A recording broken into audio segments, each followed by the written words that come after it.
एक बार की बात है, घने जंगल के बीच बसे एक छोटे से गांव में लिली नाम की एक युवती रहती थी। वह अपनी दयालुता और छोटे बड़े सभी प्राणियों के प्रति अपने प्रेम के लिए जानी जाती थी। उसने अपना अधिकांश समय जंगल में भटकने, उसके रहस्यों को जानने और प्रकृति की सुंदरता को निहारने में बिताया। एक दिन जंगल में भटकते हुए लिली को एक घायल पक्षी जमीन पर पड़ा मिला। उसने सावधानी से उसे उठाया और वापस अपनी कुटिया में ले गई। उसने चिड़िया के घावों की मरहम पट्टी की और उसकी देखभाल कर उसे फिर से स्वस्थ कर दिया। दिन हफ्तों में बदल गए और पक्षी लिली की देखरेख में मजबूत और मजबूत होता गया। वह अपने दैनिक दिनचर्या के बारे में जानने के दौरान उसके कंधे पर बैठ जाती थी और वे एक दूसरे से बात करने में घंटों बिताते थे। एक दिन चिड़िया ने लिली से साफ और स्पष्ट आवाज में बात की। मेरी जान बचाने के लिए धन्यवाद, इसने कहा।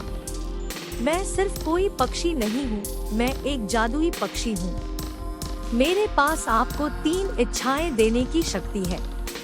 उनका बुद्धिमानी से उपयोग करें, क्योंकि एक बार उनका उपयोग किया जाता है तो उन्हें वापस नहीं लाया जा सकता है। लिली चकित और प्रसन्न थी। उसने लंबे समय तक और कठिन सोचा कि उसे क्या चाहिए। अंत में उसने अपनी पहली इच्छा की। मैं अपने गांव के लिए भरपूर फसल की कामना करती हूँ, ताकि कोई भी भूखा न रहे। अगले ही दिन गांव के चारों ओर के खेत भरपूर फसल से लहलहा उठे। लिली की दयालुता के लिए ग्रामीण चकित और आभारी थे।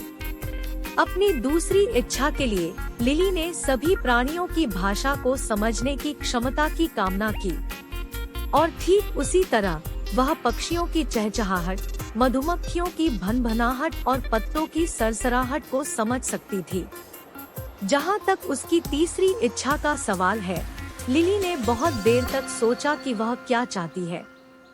अंत में उसने अपनी इच्छा व्यक्त की। मैं हमेशा प्यार और खुशी से घिरी रहना चाहती हूँ। और ऐसा ही था। लिली ने अपना शेष जीवन प्रेम और प्रसन्नता से घिरा हुआ बिताया। उसने जंगल का पता लगाना और जरूरतमंद लोगों की मदद करना जारी रखा। और यद्यपि उसने कभी कोई दूसरी इच्छा नहीं की, वह जानती थी कि जादुई चिड़िया हमेशा उस पर नजर रख रही थी, उसकी इच्छाओं को पूरा करने के लिए तैयार थी, अगर उसे उनकी आवश्यकता थी।